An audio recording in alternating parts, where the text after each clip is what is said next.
Ma-inspire naman tayo ngayon sa kwento ng isang guro at founder ng isang youth volunteer group. Panoorin po natin ito. Totoo nga na malayo ang iyong mararating kung mahal mo ang iyong ginagawa. Katulad na lamang ng kwento ni Reynald J. Belen o RJ na bata pa lamang ay pangarap ng maging isang guro. Ang kanyang pagmamahal sa edukasyon ang nagtulak sa kanya upang maging isang ganap na guro at makapagtapos ng kanyang master's degree in education with first-class honors sa University of Melbourne sa Australia. Ito rin ang nagbigay daan sa pagbuo niya ng isang non-profit organization na Sikat Aurora. Ang Sikat Aurora, isang youth-led and volunteer-run organization na nagsimula noong August 2021. Layunin nitong magbigay ng libreng after-school program sa mga kabataan upang mapahusay pa ang kanilang pagbabasa at pagsusulat. Ilan sa kanilang mga programa ang Abot Ko ang Libro, ang Batang Kali Program, Lakbay Kwentuhan Caravan at marami pang iba. Nagsasagawa rin sila ng mga donation drive. Sa ngayon, mayroon na silang mahigit 800 batang natutulungan, kabilang na mga katutubong AGTA sa Kasiguran Aurora. Aabot na sa mahigit 200 youth volunteers naman ang katulong ni RJ sa misyong ito. Malayo na ang narating ng simpleng pangarap at pagmamahal ni RJ sa edukasyon at kabataan. At ngayon makakasama po natin live via Zoom mula pa sa Baler sa Aurora si RJ Belen, ang founder ng Sikat Aurora. RJ, magandang umaga. Hello po, magandang umaga po Miss Diana. Isang magandang umaga at isang makakabataang umaga po sa lahat ng nanonood at nakikinig sa atin. Isang makakabataang umaga. First of all, congratulations RJ! Kamusta ang pakiramdam na makapagtapos sa prestigious University of Melbourne sa Australia? At I wonder bakit Master of Education in Equity, Diversity and Social Change ang napili mong pag-aralan, RJ? Yes po, maraming salamat po. Siyempre po napakasarap sa pakiramdam na alam niyo po yun, makapagtapos ng master's degree sa University of Melbourne. Tinuturing ko po itong isang karangalan at syempre malaking pribilehiyo at hangad ko po na gamitin yung pribilehiyong ito dun sa pagbibigay solusyon pa dun sa mga hamong kinakaharap ng ating lipunan, lalo na po dun sa larangan ng edukasyon, sa karapatang pantao at sa kung ano mang kaugnay ng aking expertise. So pinili ko po yung Master of Education kasi bata pa lang po talaga ako, hangad ko na magkaroon ng degree sa education.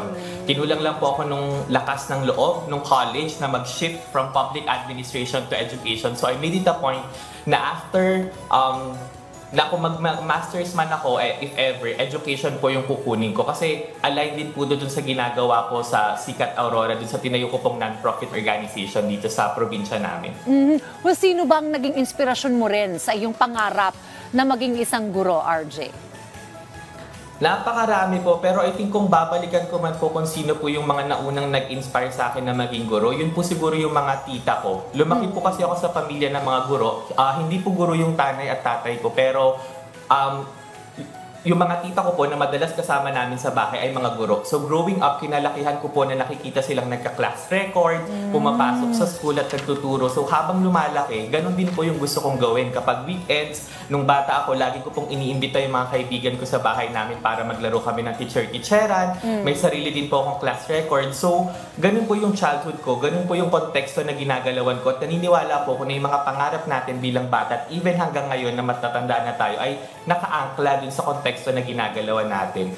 Pero isa po siguro talaga dun sa nag-inspire sa akin na ipagpatuloy yung pagiging guro ay si Teacher Sabrina Ongkiko. Sobrang nakaka-relate po kasi ako dun sa storya niya. So graduate po siya ng Ateneo de Manila University at dapat magme-medicina siya pero pinili niya maging isang public school teacher sa Quezon City. So nakita ko po kasi yung sarili ko sa kanya in a way na ever since po talaga gusto kong maging guro. So while I was growing up, sa tuwing tatanungin ako kung ano yung gusto kong maging, yung laging sagot ko ay gusto ko pong maging teacher. Pero sa tuwing ito yung sagot ko, laging may pagkalungkot at dismaya din sa mata nung nagtanong. So parang bakit teacher lang? Bakit sayang yung talino mo, sayang naman na nag-UP ka, hanggang sa umabot nga po na hindi ako nag-take ng education nung college sa takot sa sasabihin ng iba. Pero heto po tayo ngayon, nakapagturo na ng 3 taon sa public school, naging lisensyadong guro na at nakapagkakatapos lang ng master's degree sa education.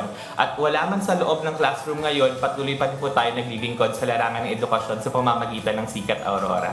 Talking about that, RJ, yung Sikat Aurora, anong nag-udyok sa'yo para buuin ang non-profit organization na ito? Please tell us more about your advocacy. It was during the pandemic po talaga, Miss Dayan. So, nung August 2021 po, may mga sariling inisyatiba po ako nung kasagsagan ng pandemya na related pa rin sa education. Tapos, napansin ko po na parang ang daming kabataan yung gustong maging bahagi. So, nagkaroon po kami nung Abot Ko ang Libro Project. Yun po yung kauna-unahan namin programa nung pandemic kung saan pumupunta kami sa mga isang komunidad ng 5 Sabado tapos magso-storytelling session lang po kami sa mga bata tapos may libreng snacks na rin sa kanila. So nagsimula lang po ito nang mayroon kaming 10 volunteers tapos napansin namin na bawat linggo ang daming kabataan talaga yung gustong maging bahagi. Kaya po nabuo yung Sikat Aurora. Tinawag po siyang Sikat Aurora kasi pagbibigay-pugay po siya dun sa pagsikat ng bagong mukha ng volunteerismo sa lugar kung saan sumisikat ang araw, sa Aurora. So basically po, yung Sikat Aurora, it's an organization of, for, and by the youth of Aurora. Isa po itong platform para sa mga kabataan ng Aurora na maging bahagi ng pagbabago sa ating lipunan sa pamamagitan ng volunteerismo. So ngayon po, meron na po kaming humigit kumulang 200 youth volunteers na namobilize sa probinsya na siyang tumutulong dun sa pagsasagawa po namin ng 3 naming main program sa organisasyon na umiikot din po dun sa 3 naming pillars. So yung education, environment, at active citizenship. Nabanggit mo yung 200 youth volunteers, ano? Kung may gustong mag-volunteer dito sa Sikat Aurora, ano ba yung mga gagawin nila? What can they expect when they join this organization and help you in your advocacy? Well, yung mga volunteers po namin, napakalaking parte po ng papel na ginagalawan po nila sa loob ng organisasyon. Katulad po nung sinabi ko kanina, yung Sikat Aurora po ay isang organisasyon ng mga kabataan para sa mga kabataan ng Aurora. So yung mga youth volunteers po namin, they're the heart and soul of Sikat. Sila po yung nagdadala ng buhay at kulay dun sa bawat proyekto na aming isinasagawa. Sila po yung parabang kamay, muka, mata at puso ng Sikat Aurora. So, for example, kapag meron po kaming Abot Ko ang Libro Project, sila po yung mga ate at kuya na magbabasa ng mga story dun sa mga batang kasama namin sa komunidad. Kapag meron naman po kaming project dun sa environment po namin, yung Ang Batang Hali program, sila naman po yung magfa-facilitate ng mga environmental learning session. So, sila po actually lahat. Kaya kung wala po yung mga youth volunteers na to, wala rin pong Sikat Aurora. In terms of pagsali naman po, simple lang po at libre po yung proseso namin since we are a volunteer-based and non-profit organization. At gusto din po namin na bukal sa loob yung pagsali. At unang-una, ang kailangan lang po, syempre residente po kayo sa kahit anong sa 8 munisipyo sa probinsya ng Aurora. Pangalawa, kailangan po nilang maka-attend ng at least 3 Sikat events para maging official member. And lastly, of course, dapat may passion for volunteerism. So yun lang po, simple at libre po talaga. RJ, paano ka nila makokontak sa mga gustong sumali sa iyong organization? At saka mensahe mo na rin sa ating mga kabataang Pilipino. Go ahead. Yes po, pwede po nila kaming i-search sa Facebook. So i-search lang po nila yung Sikat Aurora at also sa Instagram. So pwede nyo lang po kaming magpadala po kayo ng mensahe at may magre-reply po sa inyo doon kung nais nyo man po maging bahagi ng Sikat Aurora. At siguro kung yung mensahe ko po para doon sa mga kabataang nangangarap na maging guro o tumulong sa mga kabataan, siguro wag po tayong matakot magsimula ng maliit. So don't be afraid to start small. Kasi ito po yung laging paalala ko dun sa mga kabataang nangangarap na maging guro o kahit anumang profesyon o yung mga gustong tumulong sa iba. Kasi yung bawat tagumpay at malaking pagbabago ay nagsisimula sa maliit na hakbang.